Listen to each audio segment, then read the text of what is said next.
Hey there. So, this is Bob. He lives in America, where he uses the US dollar almost every day.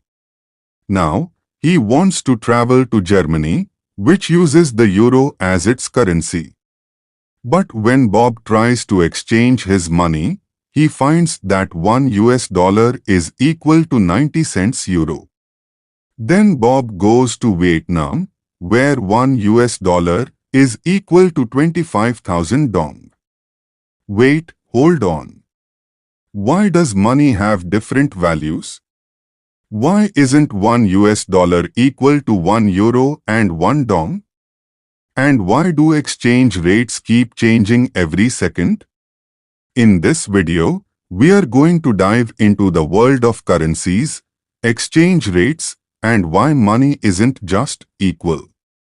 Before we talk about the reasons behind different currency values, let's first cover a short history of currency. For a long time, money was directly linked to precious metals like gold. This was known as the gold standard. Under the gold standard, a country's currency was backed by a certain amount of gold. For example, the US dollar was once tied to a fixed amount of gold. This helped keep exchange rates stable because a country couldn't just print more money without having more gold. It stopped governments from printing too much money. But as economies grew and global trade expanded, countries started moving away from the gold standard. It was getting harder to keep enough gold to back every unit of currency, especially during wars and crises. By the 1970s, most countries had switched to a new system called fiat money. Fiat money is currency that has value because the government says it does, and people believe it. It's not backed by any physical asset like gold. That's why some people call it fake money. If you want to learn more about this, let me know in the comment section, and I can make another video for it. As fiat money has no physical value like gold, its value depends on whether people still want it or not. If many people want the money, they will compete to get it, making the value of the money go up. But if nobody wants the money, its value goes down. So, the value of fiat money comes from supply and demand. That's why the currency of strong economies, like the US dollar, is higher in value because more people want it. Meanwhile, the currency of weaker economies, like Venezuela, which had hyperinflation, is much lower because nobody, not even Venezuelans, wants it. So, in this video, we will look at how supply and demand affect the value of money. Section 1. Inflation. So, inflation is when the currency starts losing its value. Simply said, it's where there's more money compared to the amount of product and service. You can watch my video about why don't we just print more money to understand more about this. So, when a country has high inflation, its currency's value will decrease. Why? Because nobody wants to buy and hold a currency that is losing value. For example, in 2022 you can buy 2 loaves of bread for $10. But due to high inflation, 2 years later in 2024, you can just buy a loaf of bread for $10. So, you buy fewer things with same amount of money. A real-life example is Zimbabwe. In the 1980s, the Zimbabwean dollar was worth more than the US dollar. One Zimbabwean dollar was equal to 1.35 US dollars. But due to their failed land reform, economic problems, corruption, international sanctions, and printing money mindlessly, the value of the Zimbabwean dollar dropped dramatically. By the 2000s, $1 was equal to almost 600,000 Zimbabwean dollars. The government tried to fix it by changing the currency several times, but in the end, they gave up and started using more stable foreign currencies like the US dollar and the South African rand. Even though the latest news is Zimbabwe trying to get back their original currency. So, plus 1 point for never giving up to Zimbabwe. Section 2. Interest rate. You might have heard about interest rates before and wondered why they matter so much. Interest rates are the cost of borrowing money in percent. If you borrow $1,000 at a 10% interest rate, you have to pay back $1,000 plus an extra $100 as interest.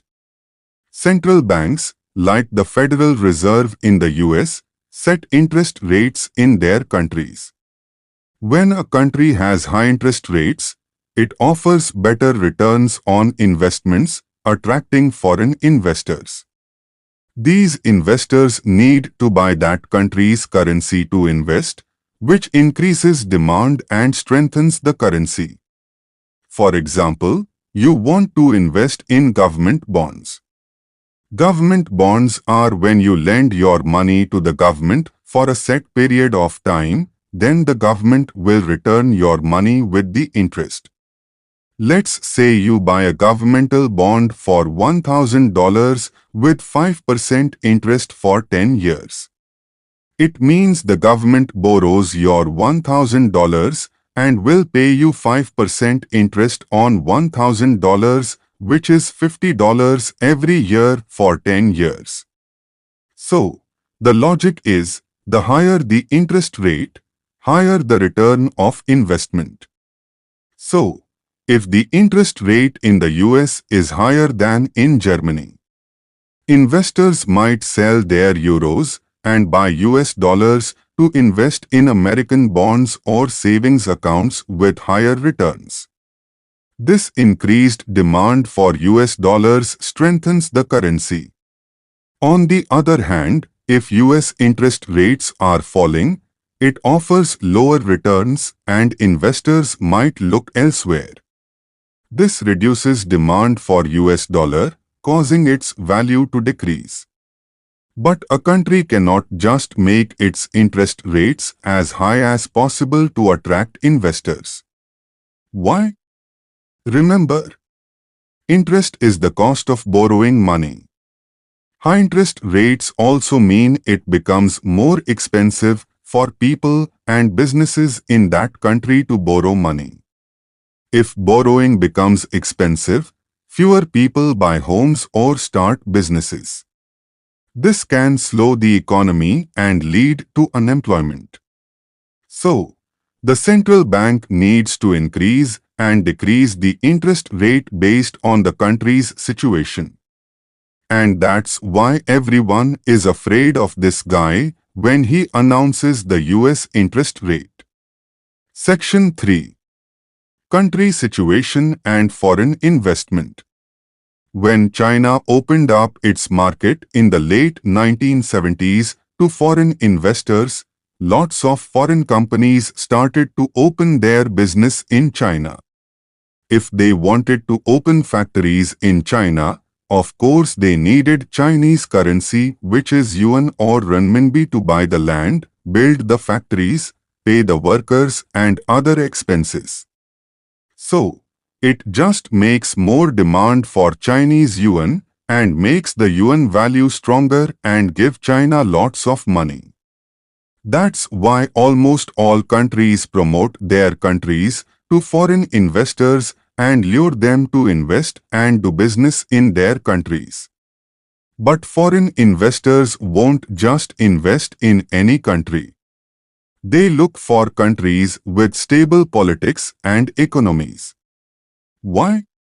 A stable government means consistent rules and laws for businesses. For example, if a country promises low taxes to attract foreign businesses, but then suddenly raises taxes, it becomes more expensive for those businesses. They could lose money. If a country keeps changing its rules, businesses won't feel safe investing there. Similarly, if there are lots of protests or strikes, it can disrupt production and make it hard for businesses to operate smoothly. A stable economy is also important because it means the country's money is less likely to lose value suddenly. If a country has a lot of debt, high inflation, or frequent economic problems, foreign investors worry they might lose money. So, a stable country is more attractive for investment, which helps keep its currency strong. Section 4. Export and import. When Japan exports cars to other countries, those countries need to use Japanese yen to buy the cars. This makes the yen high in demand. If Japan imports coal from Australia, they need to use Australian dollars to buy the coal, which increases demand for the Australian dollar. Most countries try to export more so that others need to buy their currency, making it stronger. For example, when the US convinced oil-producing countries like Saudi Arabia to sell oil only in US dollars, it made the US dollar highly in demand. Since almost all countries need oil, they have to get US dollars to buy it. This made the US dollar a global currency, strengthening the US economy and influence as the number one in the world. This is known as the petrodollar. Even though there's rumor that Saudi try to accept other currencies also. I can also make another video about it if you want. On the other hand, small island nations in the Pacific, like Tuvalu, don't have much to export, so their local currencies aren't widely used. Instead, they use stronger currencies like the US dollar or Australian dollar to make trade easier. Section 5. Fixed value.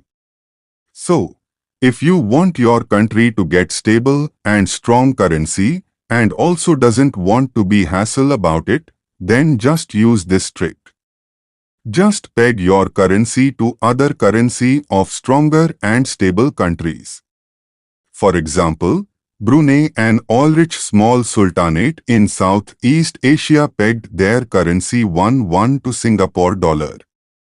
So, it means both currencies have exactly same value. And that's why you also can use Singapore dollar in Brunei and vice versa. Another example is Belize, a small country next to Mexico, which pegs its currency, the Belize dollar, to the US dollar. They set the rate so that one Belize dollar is always equal to half a US dollar. So, if you want to change your US dollar to Belize dollar, you don't need to see the exchange rate, just double the amount. It's so easy, isn't it? Pegging a currency makes it stable and easy to manage, but the country becomes very dependent on the stronger country's economy. If the US dollar falls, the Belize dollar will fall too. So, if one currency lives, the other lives. If one dies, the other dies. So, these are some reasons why currencies have different values. Your next question might be, why don't all countries use the same currency, like a world dollar, so we don't need exchange rates and all these hassles? Well, it sounds like a great idea, but it's not that simple. Let's look at the euro as an example. It's very convenient for people living in the Eurozone because they can travel across countries without needing to exchange their money. But the challenge is that every country has to give up control over its own money to the European Central Bank. This means a country cannot change its monetary policy just to fix its own problems because it could also affect other countries. For example, when Greece had a financial crisis in 2009, the effects spread to other Eurozone countries.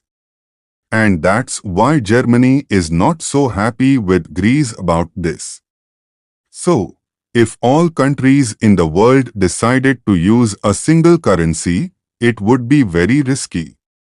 Imagine living your best life, but then facing inflation and a crisis just because a country thousands of miles away messes up its economy. One country's problem would become a problem for the whole world. And maybe your next question is, should we make our currency as strong as possible? The answer is, not really. As you know that different countries have different needs. For example, a country that imports a lot, like Singapore, may want a strong currency to make imports cheaper. While a country that exports a lot, like China, may want a weaker currency to make its products cheaper for other countries. That's why China has been accused of purposely lowering its currency's value, called currency devaluation. How does this work? I'll explain it in another video. If you want me to make other videos explaining these topics, please like and subscribe. Thanks for watching.